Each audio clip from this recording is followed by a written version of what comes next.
You show up on a mental health crisis call, and within minutes, you feel it. Your patience is slipping. These calls are tough. People in crisis may not understand, they may argue, or be lost in delusions. And before you know it, your patience is gone, right when you needed it most. In this video, I'll show you 3 ways to stop that from happening. I'm Troy Siewert, retired police lieutenant with 30 years in law enforcement, most of that time spent in patrol, where crisis calls were part of everyday reality. Now, as a certified trainer, I share the same communication strategies that I used in the field so that when you're in the middle of a crisis, you've got clear steps, not uncertainty. Here's the reality. Mental health crisis calls can test your patience faster than anything else. You've got other calls stacked and waiting, family members yelling in the background, and the person in front of you isn't responding the way you want. Most officers just try to power through. They raise their voice, speed things up, and push for compliance. But instead of helping, it usually backfires. The person shuts down or resists, and suddenly the call feels like it's slipping out of control. When we lose our patience, situations can escalate fast. And that puts your safety, their safety, and even your career on the line. One moment of lost patience can put you in your supervisor's office or on the evening news. Maintaining your patience keeps the call from escalating and opens the door to better outcomes. So, what actually works when the pressure starts to rise? I've got 3 quick tips to help with that. But before we dive in, a quick note. This video is for informational purposes only. Always follow your agency's policies and keep safety first. Okay, tip number 1 to help maintain your patience is to be realistic with your expectations. Frustration on crisis calls usually comes down to one thing. Our expectations don't match reality. 2 of our biggest expectations that cause us issues: how the person in crisis acts and how long the call takes. Let's start with how the person acts, their behavior. We show up on the scene with our own goals: getting compliance, gathering information, and clearing the call. And don't forget, expecting the person in crisis to respond the way that we want throughout the call. But if they're in crisis, they may not be able to. Their emotions and state of mind may be miles from what we want in that moment. And that mismatch between what we want and what the individual is able to do is where our frustration builds. I remember a call where I made the mistake of telling a man that his delusions weren't real. He got upset, started arguing with me, and the tension spiked. In that moment, my expectations were the problem, not his reaction. Now, the second thing that often causes us frustration is how long the call takes, expecting it to wrap up quicker than reality allows. Maybe you've got another call to get to. Maybe your sergeant is breathing down your neck, or maybe you just want to clear the scene and move on. But crisis doesn't run on our clock. Expecting things to end faster than they're able to only fuels our frustration. When our expectations about behavior and time don't match reality, our patience slips fast. Here's how you can reset those expectations so that you stay in control. Number 1, meet people where they are, not where you want them to be. Number 2, take your time. Don't try to force the outcome. Number 3, focus on what you can control, which is never the clock or someone else's behavior. I know this can be hard.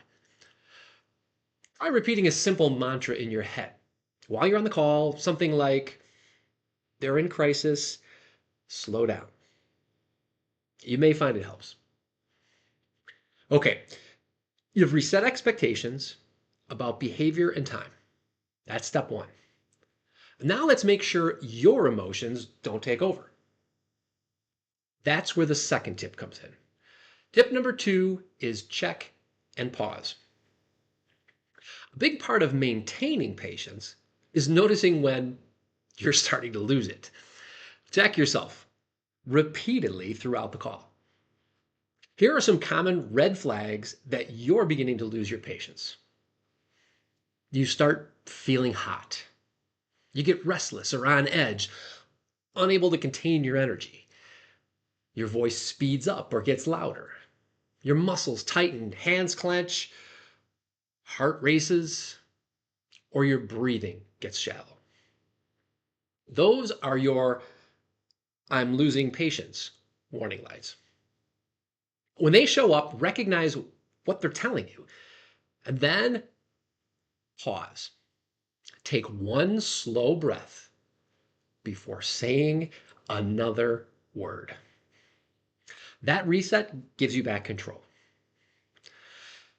I had one call where my voice and heart rate began climbing without me even noticing. I caught it, stopped mid-sentence, and took that breath. That pause shifted the entire call. It doesn't take long, just a couple of seconds, and you're back in control. Now that you've adjusted your expectations and kept your emotions in check, it's time for my third and final tip. Tip number three is think ahead, or keep your goal in sight. In the moment, it's tempting to think only in the short term. We may think, what's the fastest way to clear this call and move on? But when that's the only goal, patience goes out the window. Because if you're just focused on getting in and getting out, well, it doesn't matter how you treat people or what you say.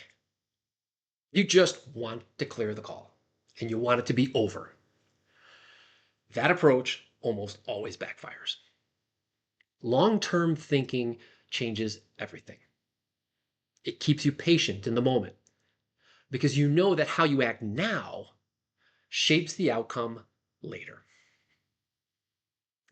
Staying patient builds better relationships, reduces repeat calls, and helps you guide the person to resources so that the cycle of crisis doesn't repeat.